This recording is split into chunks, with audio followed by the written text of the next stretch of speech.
He came back with a duffel bag, a half-heeled bullet wound, and 2 pairs of boots, one for marching, one for dying. Isaac Freeman had survived Vietnam, but the war didn't end when his feet touched American soil again. No, the real war, the quiet one, it was waiting for him at home. Welcome to Injustice Brown. I'm Mark Joie, and today, we carry the memory of a man who wore his uniform with pride only to be forgotten by the very country he bled for. If this story touches you, subscribe, drop a comment, and share the truth. Because stories like Isaac's, they're real to be buried. He stepped off the Greyhound bus in Columbia, South Carolina, in the spring of 1969. It was hot.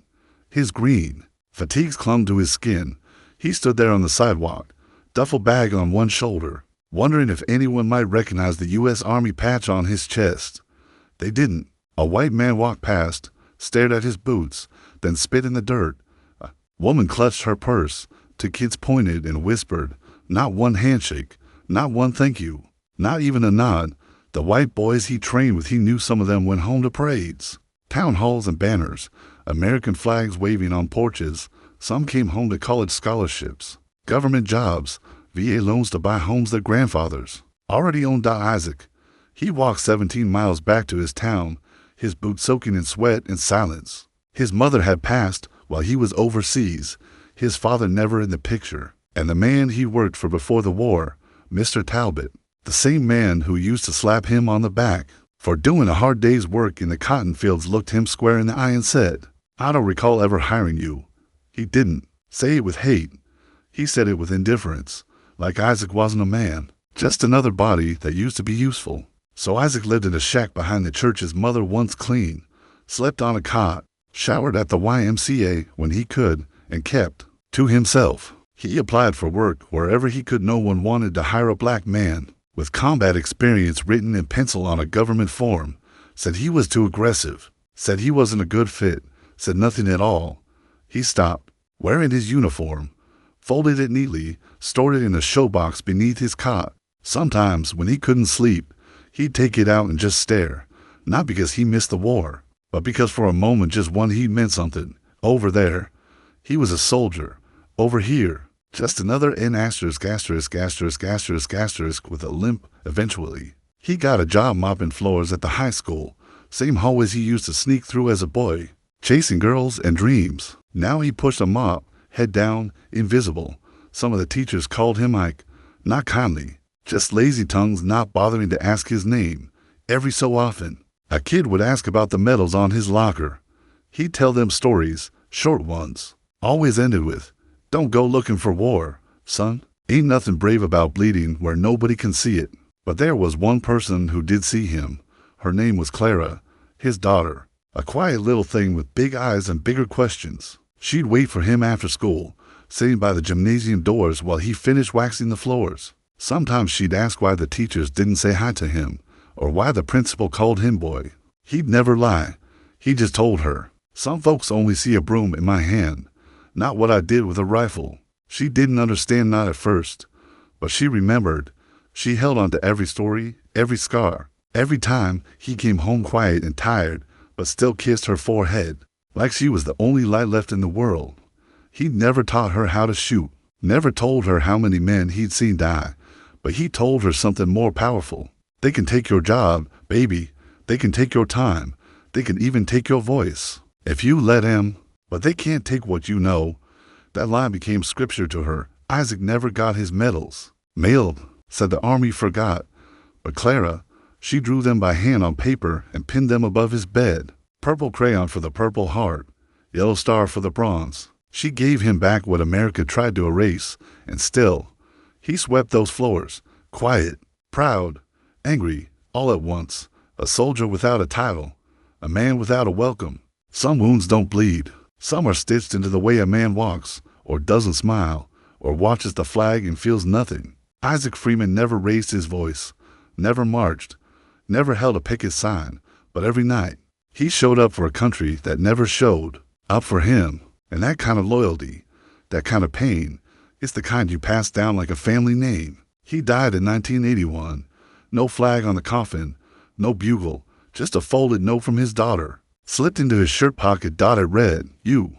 were always a soldier to me. The hall still smelled like bleach. Clara Freeman walked through the double doors of Carver High the same way her daddy used to push her.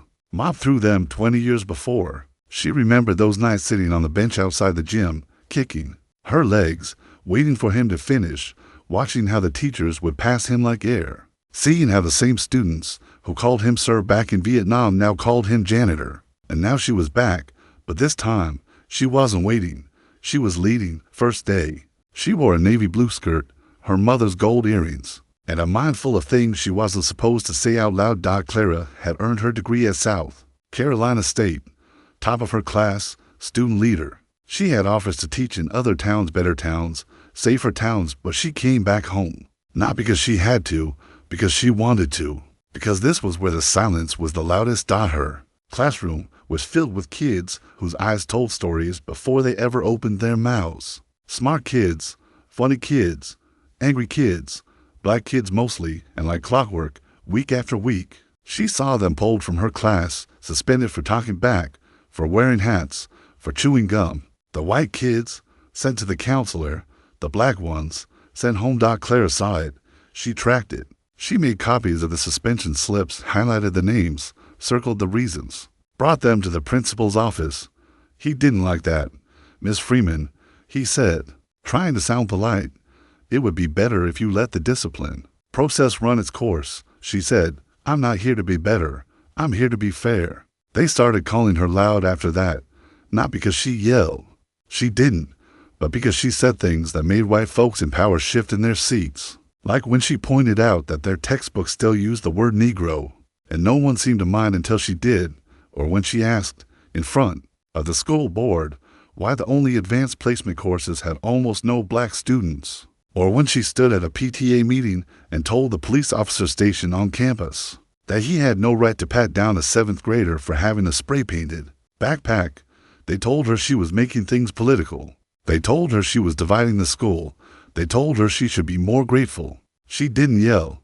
She just kept teaching until they took her honors classes away, then her budget, then her room moved her to the old portables in the back, next to the broken air conditioning. But she didn't leave.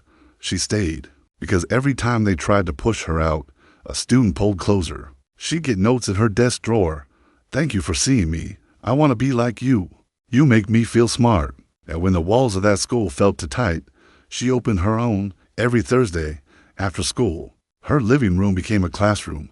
She moved the couch, set folding chairs in a circle, and tutored the boys the school had already labeled trouble. She taught them history that told the whole truth.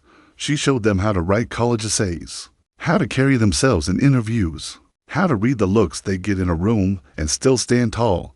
Some came hungry. She fed them. Some came broken. She didn't fix them, just made sure they knew they weren't alone. And in the corner of that living room, half asleep or pretending to be, was her son, Malik. He'd lie on a pile of pillows, pretending to read comic books, but he was listening to every word his mama spoke, to every correction, every uplift, every "you're not stupid, baby, they just don't know how to teach you." She didn't preach at him. She didn't push. She just showed him what it looked like when a black woman refused to shrink, and that, more than any textbook, became his first education. She wasn't a hero, not in the way folks like to write about later. She was tired, frustrated.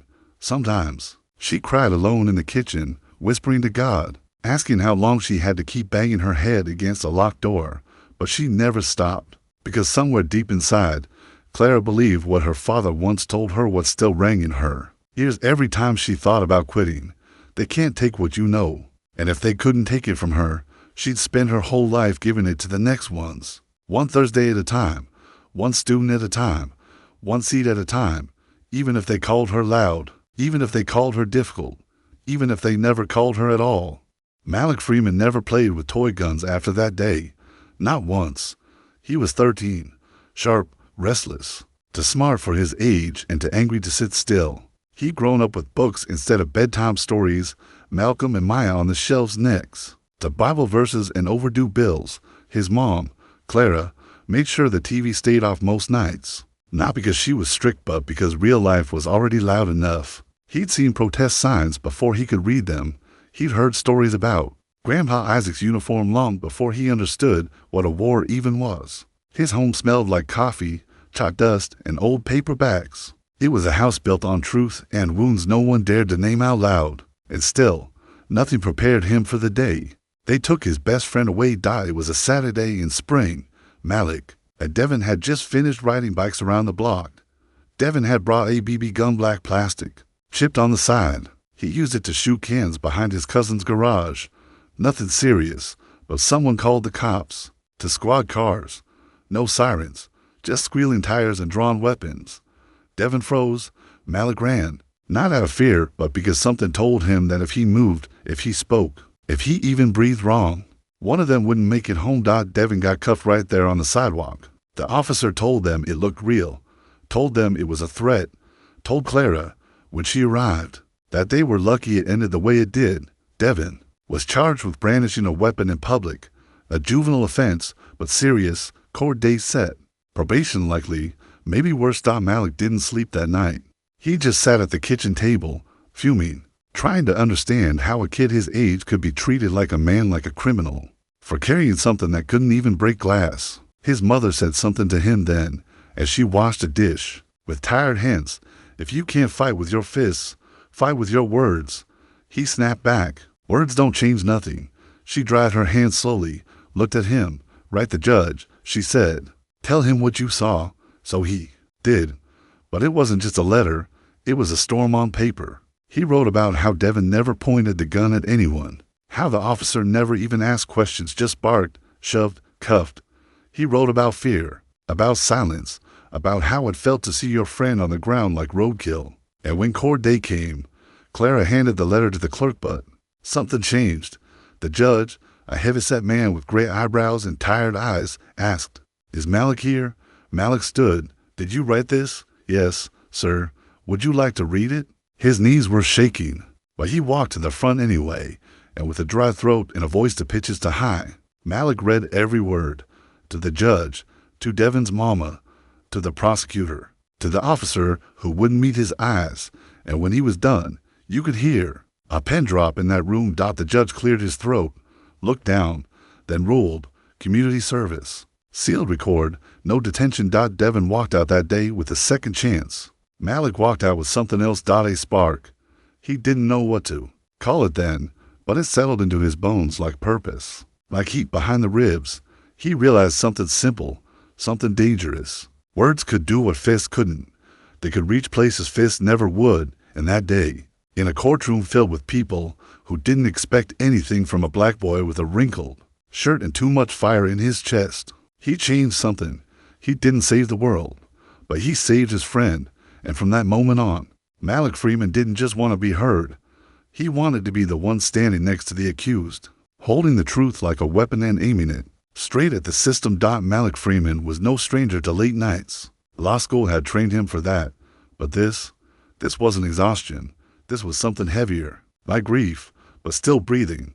He sat in his office at 3:12 a.m. STARING in a folder he'd read so many times it had worn corners. Inside was a single truth, buried under fear, prejudice, and a badge. A 19-year-old black boy named Rayvon Ellis, on trial for killing a white cop.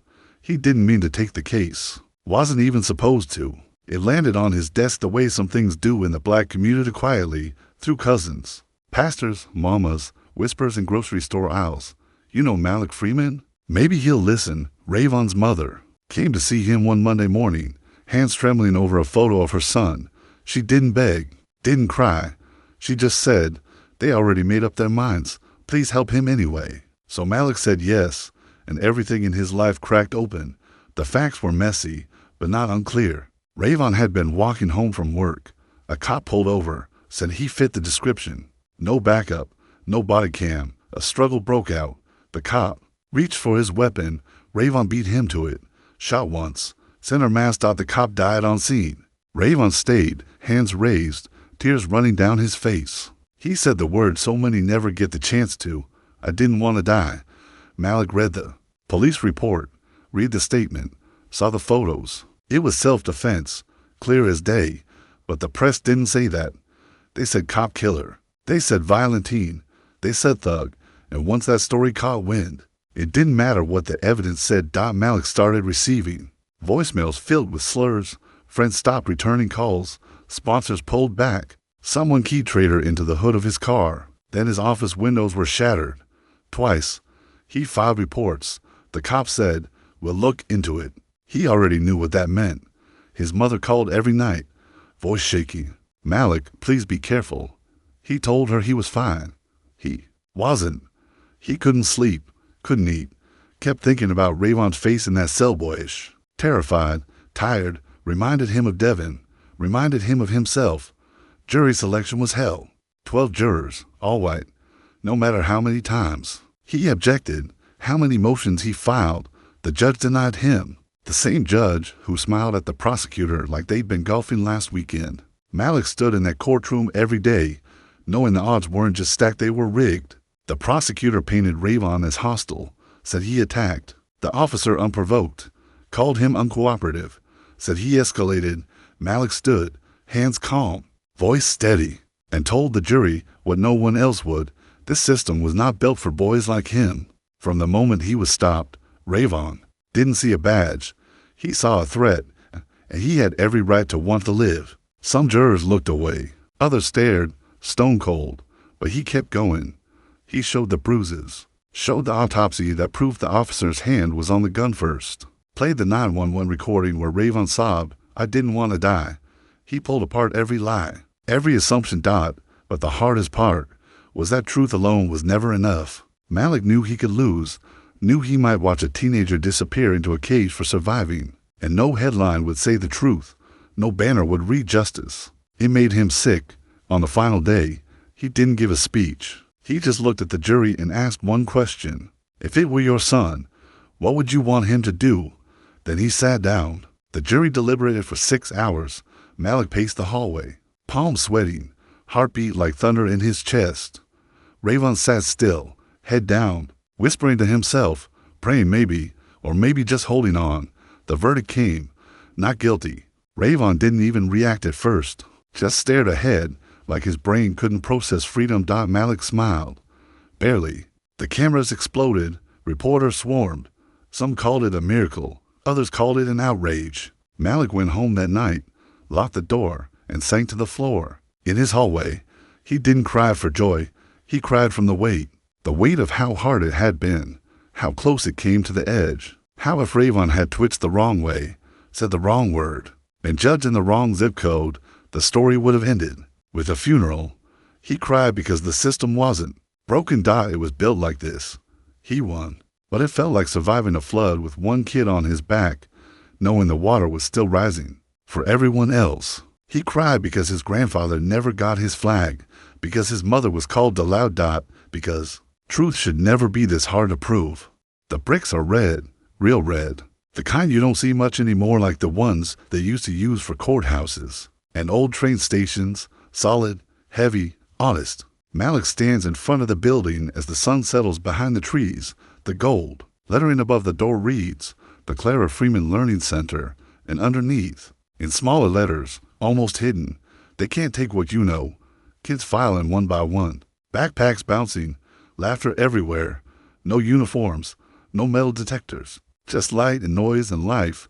He watches them with quiet eyes, the same eyes that once stared down a jury, the same eyes that saw a friend get cuffed for carrying plastic, the same eyes his mother used to wipe tears from after a long day fighting. A system that never bent. He walks the hall slowly. The walls are lined with murals, his mother in front of a chalkboard, his grandfather in uniform, black teachers, students, faces forgotten by history but held here, in paint and color and truth. He stops in the main room. There's a circle of teenagers waiting, notebooks open, pens ready. They look at him like he's some kind of legend. He hates that, not because it isn't true, but because legends are usually dead. He clears his throat. "You ever wonder," he says, "why they tried so hard to stop us from reading?" The room gets quiet. It's not just about books. It's about sight. They didn't want us to see the world fully, to see ourselves clearly. Because once you do that, once you really see, you can't go back to small. A few kids nod. One girl writes it down. "You're standing," he says slowly, "on the shoulders of people who weren't allowed to stand." He lets that sit. That janitor you never knew about. He bled in a jungle for a country that called him boy. The teacher you walked past in that mural? They called her aloud for asking why we weren't in the good books. They tried to silence us. Every time, but we're still here. He turns to the window out in the neighborhood. You can see the change. There's a bookstore now, black-owned, a barber shop next to a vacant spot, streetlights that actually work, a playground, a mural of Rayvon Ellis holding a book in one hand and a sunflower in the other. Malik exhales. The chain that tried to choke them, tried to break them, tried to keep them crawling. It didn't win. It linked them. One struggle to the next, one voice to another, blood and bricks, pain and purpose, and from all that, they built something. Not perfect, but real.